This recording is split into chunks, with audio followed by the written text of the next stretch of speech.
Modi is Modi. Modi doesn't listen to even superpowers because we are becoming a superpower. हम खुद super power हैं, तो हम क्यों माने भाई किसी को? इस चक्कर के अंदर उसने जब एक्नॉलेज भी नहीं किया। ट्रंप ने ये भी शिकवा किया कि देखो मतलब नोबेल पीस प्राइज के लिए मुझे भी नामजद किया जा सकता था, मैंने 8 जंगें रुकवाई, लेकिन मुझे नेटो के ही एक एलाय ने नामजद भी नहीं किया। और उन्हें अभी तक इस चीज का शिकवा तो है। मेरा ख्याल है कि ये सबसे महंगा नोबेल प्राइज है। लुनाटिक कहता है कि Modi did not call, and Trump कहता है थोड़े दिन पहले, Modi said sir please can I talk to you. Habib साहब साथ ही मोदी जी को भी याद किया ट्रंप ने, और कहा कि वो मुझसे नाराज हैं क्योंकि मैंने टैरिफ्स इम्पोज किए थे तो इस वजह से, वरना वो एक अच्छे इंसान है। इंडिया ने एक प्लान बनाया है MD50। मोदी साहब भी उसी तरह से हैं, गुजराती हैं, वो चुपचाप धंधा करना जानते हैं। ट्रंप की तरफ से एक बयान चलना कि जी अब मैक्सिको पे भी मैंने हमला करना है। MD50 करके एक प्लान बनाया गया है जिसमें 50 ऐसे देशों को आइडेंटिफाई किया गया है और उनके साथ फ्री ट्रेड एग्रीमेंट धड़ाधन किया जा रहा है। अब ऐसा क्या हुआ कि डोनाल्ड ट्रम्प जी भड़क गए? फिर दोबारा भड़के इसलिए India one after other FTA sign करता जा रहा है, यूके से, ओमान से, न्यूजीलैंड से। ये सारी चीजें चुपचाप की जा रही हैं। अमेरिका इसीलिए बिलबिला गया है। Donald Trump did not want anything less than acknowledgement. वो बल्कि इंडिया का खर्च चाहते नहीं ना। अरे तुम 1.4 बिलियन लोग, 140 करोड़ लोग हो आप, और डरते हो? अगर लाइन लगा के भी खड़े हो जाओ तो अमेरिका आपका कुछ नहीं बिगाड़ सकता है। क्या डोनाल्ड ट्रंप की एक जिद दुनिया को वर्ल्ड वॉर 3 की तरफ धकेल रही है? नमस्कार दोस्तों, पावर का नशा जब सर चढ़कर बोलता है तो बड़े बड़े नेता भी होश को बैठते हैं, और ट्रंप इस वक्त वही कर रहा है। दोस्तों, ट्रंप 80 की उम्र में एक जिद्दी बच्चे की तरह बिहेव कर रहा है। सिर्फ एक नोबेल प्राइज के लालच में उसने पूरी दुनिया की शांति को दांव पर लगा दिया है, लेकिन उसका सबसे बड़ा टकराव हुआ है भारत के शेर से। ट्रंप भारत पर भारी भरकम टैरिफ क्यों थोप रहा है? क्योंकि भारत ने उसके आगे घुटने टेकने से मना कर दिया है। पहले उसकी नज़र हमारे एग्रीकल्चर सेक्टर पर थी, मोदी गवर्नमेंट ने कहा नहीं। फिर पाकिस्तान बॉर्डर की झड़प का झूठा क्रेडिट लेना चाहा, भारत ने फिर कहा नहीं। भारत का यह स्वाभिमान ट्रंप को हजम नहीं हो रहा। एक जिद्दी बच्चे की तरह अब वो भारत को धमकियां दे रहा है। क्या ट्रंप भारत की इकोनॉमी को चोट पहुंचा पाएगा, या भारत उसे उसी की भाषा में जवाब देगा? चलिए इस पूरे मामले को विस्तार से समझते हैं इस वीडियो में। आगे बढ़ने से पहले चैनल को सब्सक्राइब और वीडियो को लाइक करना ना भूलें। जय हिंद। इंडिया ने भी लक्ष्य बनाया हुआ है कि जो हमारा 18% का जो डेफिसिट था अमेरिका के बाहर निकलने से, वो मैं कहां से लूंगा, और उसके लिए उसने पहली जो सीढ़ी थी वो पार कर ली है, दूसरी सीढ़ी भी पार कर ली है। इंडिया ने एक प्लान बनाया है MD50। मोदी साहब भी उसी तरह से हैं, गुजराती हैं, वो चुपचाप धंधा करना जानते हैं। वो भले ही वो नौटंकी निकाले उनकी।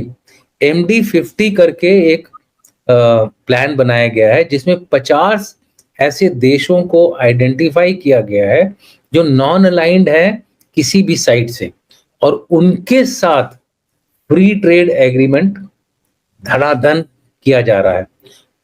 इसमें जो अभी फाइनल स्टेज रह गई है, अब जैसे यूके से हो गया, न्यूजीलैंड से हो गया, ऑस्ट्रेलिया से हो गया, इस तरह से कई देशों से, ओमान से हो गया है, और कई देशों से बातचीत चल रही है।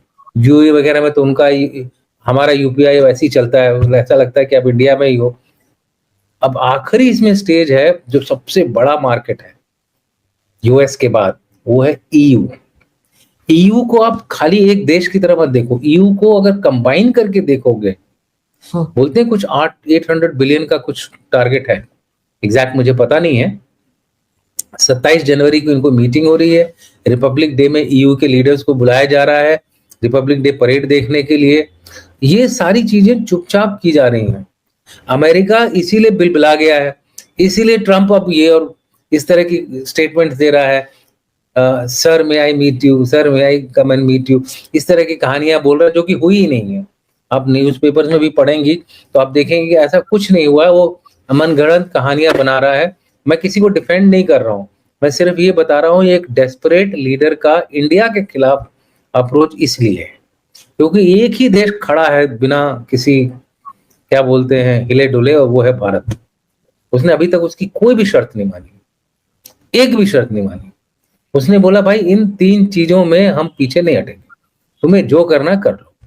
लेकिन वो तैयारी भी कर रहा है कि यार इसके बिना काम तो चलेगा नहीं, इसलिए वो यूएस के साथ डिसएंगेज नहीं हो रहा है, यूएस के साथ वो प्रतिस्पर्धा कर रहा है। कंपिटिटिव अरेंजमेंट है, ट्रांजैक्शनल है, ये दोगे हम ये देंगे, हम आपका रशिया का तेल नहीं ले रहे, हम आपसे तेल ले लेते हैं। तो हमने अमेरिका से तेल बढ़ा दिया है अपना। तो इस तरह की हमारी जो अमेरिका और इंडिया के बीच में लड़ाई चल रही है, जो उसको अच्छी नहीं लग रही है। उससे गलती ये हुई उन्होंने इसको उन्होंने एक्नॉलेज भी नहीं किया जी। अच्छा, एक्नॉलेज कर लेते तो कम से कम जो डोमेस्टिक बयानी है वो भी ठीक रहता, और वो ये रहना था। लेकिन वहां पे चूंकि शो ऑफ करना था कि Modi is Modi doesn't listen to even super powers because we are becoming super power, हम खुद सुपर पावर हैं, तो हम क्यों माने भाई किसी को। इस चक्कर के अंदर उसने जब एक्नॉलेज भी नहीं किया तो डोनाल्ड ट्रंप ने वो जो डोमेस्टिक नैरेटिव बनाया हुआ था ना, उसमें भी ठा करके थोड़ा मारा कि ए लो, अब वो सारे वहां पे बैठे हुए कि एट दा तू सुपर हीरो। लेकिन आप देखिए एक्नॉलेज नहीं किया तो उसको डिनाई भी नहीं किया, मतलब दे केप्ट मम। तो वो नहीं, Donald Trump did not want anything less than acknowledgement. वो बल्कि इंडिया का खत चाहते हैं ना, वो इंडिया का खत चाहते हैं कि thank you very much mister Trump, आपने जंग रोकी। अच्छा, वो इस तरह का खत चाहते हैं।